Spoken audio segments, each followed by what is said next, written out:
Joining us now with his reaction is Michael Knowles, host of The Michael Knowles Show. As much as I want to hear from you, I actually want to hear Pete sing a few more lines. Baby, it's cold outside.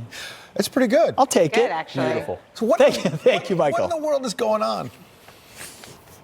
I think the problem right now is that in 2018, the left is short on ears and long on mouth, so they're so eager to be offended. They're so eager to protest. They're not listening to what they're protesting. With Rudolph, they're missing the point. They hear that Rudolph talks about bigotry, he talks about bullying. The point of Rudolph the Red-Nosed Reindeer is that bigotry is a bad thing. They don't understand that the coquettish banter in Baby It's Cold Outside is about how both the man and the woman both want to stay and canoodle a little bit longer.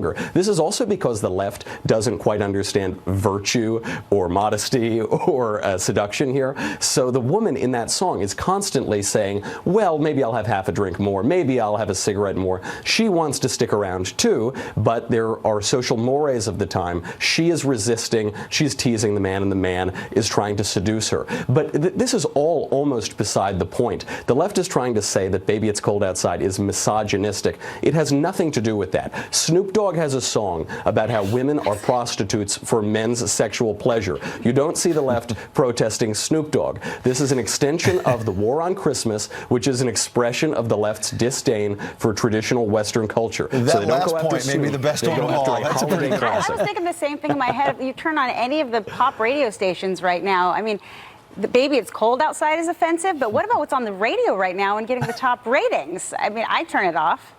But that's just me. That's exactly right. That's exactly right. School. They'll go after a charming classic about men and women who love one another. And this has always been frustrating to the left. The major feminist theorist, Shulamith Firestone, said that love is the major impediment to women's liberation. And so they're very frustrated because they're never going to get their gender war, because in the gender war, everybody is sleeping with the enemy. Well, now switching over to Rudolph. The gender war. Everyone's sleeping with I'm moving on to Rudolph after that one. So one of the classics, Rudolph, they're saying is offensive because of bullying, but isn't that what the story is about? They're talking about how he is bullied for having his red nose. But then one foggy Christmas Eve, Santa He overcomes. He overcomes that, and because of this Everyone unique comes feature, together. he leads the charge. I mean, isn't this applauding it and condemning bullying? Why would we get rid of this? They don't listen long enough to hear that part. They only listen to the first part. They haven't made it all the way to the end.